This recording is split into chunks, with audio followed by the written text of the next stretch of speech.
ഞാൻ ഈ പറയുന്നവർ എത്ര ആൾക്ക് റിലേറ്റ് ചെയ്യാൻ പറ്റുന്ന എനിക്കറിയില്ല. പക്ഷെ എനിക്ക് ഇവിടെ വന്നിട്ട് അത് ഷെയർ ചെയ്യണം തോന്നി.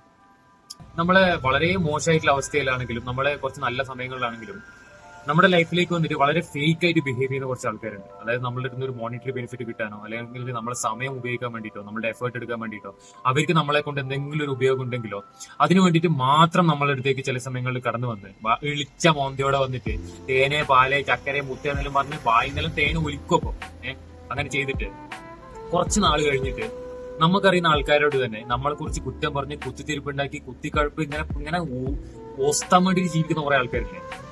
ഇങ്ങനത്തെ ആൾക്കാർ നിങ്ങളുടെ ലൈഫിൽ നിങ്ങൾ കണ്ടിട്ടുണ്ട്?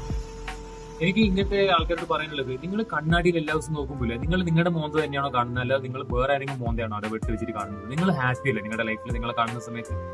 നിങ്ങൾ നിങ്ങളുടെ മിറർ നോക്കുന്ന സമയത്ത് ഇന്ന് ഓന്റെ ലൈഫിൽ പോയിട്ട് കുത്തിത്തിരിപ്പുണ്ടാക്കാം എന്ന് ചിന്തിച്ചിട്ടാണോ നിങ്ങൾ ജീവിക്കുന്നത്? സ്വന്തം കാര്യം നോക്കി ജീവിക്കും മനുഷ്യന്മാരെ.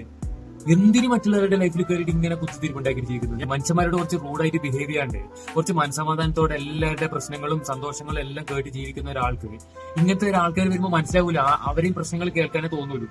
അത് കേട്ടതിന് ശേഷം നൈസായിട്ട് ഒസ്തിയിട്ട് ഇനി അതിന് ശേഷം അടുത്ത വണ്ടിക്ക് വിട്ടിട്ട് ആടെ എത്തിയിട്ടാകുമ്പോൾ തിരിച്ച് കൊത്തുന്ന പരിപാടി ഇല്ലേ? ഇങ്ങനെ കാണുന്ന കുറെ ആൾക്കാരുണ്ട്, കുറെ മനുഷ്യന്മാർ. എന്തെന്നിടും കുറച്ച് കുറച്ച് ബോളത്തരം കുറച്ചുകൂടെ കുറച്ച്